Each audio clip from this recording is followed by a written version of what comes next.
Standing out from the crowd. In 3 hours from now, 42,000 supporters are expected to attend a Donald Trump campaign rally. Let's bring in the panel to talk about this. Hadley Heath Manning from the Independent Women's Forum, Keith Koffler from LifeZet.com, and Matt Welch from Reason Magazine. We've got a great crew.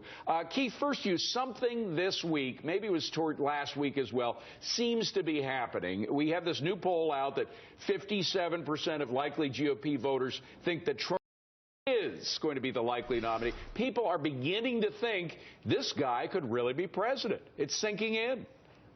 Yeah, it is starting to sink in, and that's because everybody was predicting that he was going to implode, and he hasn't. He keeps saying controversial things. He does nothing but get stronger.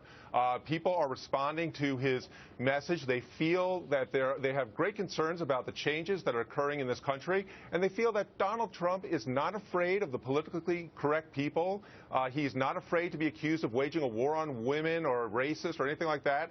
And people think Donald Trump will fight for him and fight for them, and that's why they're going to be 42,000 people in a stadium tonight to watch him speak. Hadley, let's think of all the ways his balloon has tried to have been popped. One by going after women, one by going after vets, wounded vets that happen to be in captivity. I mean, there's so many different ways that he could have exploded, and he hasn't, and instead just keeps going. Is there any pin that could pop his bubble? You know, these other gaffes would have sunk different politicians for different reasons, but Donald Trump has built it into his brand that he's going to say inflammatory things. That's sort of part of the appeal among his supporters, and I think this upcoming rally is more evidence that we can't dismiss him. He's going to be a part of the race until the very end, but I'd say it's very early. Support for the other GOP candidates is spread very thin among a very broad field, so let's wait and see what happens. So, Matt, instead of dismissing him, which I think a lot of people have made a mistake in doing from the beginning, perhaps the idea of persuading him to people's views, whether they're libertarians such as yours, whether they're focused on taxes such as Steve Moore, Steve Forbes, maybe that's the strategy that the GOP should take towards this guy. Well, they should take him seriously since he's the decent chance that he'll become the nominee. I don't think he's going to do it because of his large poll negatives. But yes, you should take his positions seriously because many of them are fundamentally unserious. And so talk to him instead of shunning him. I mean, engage him on the idea.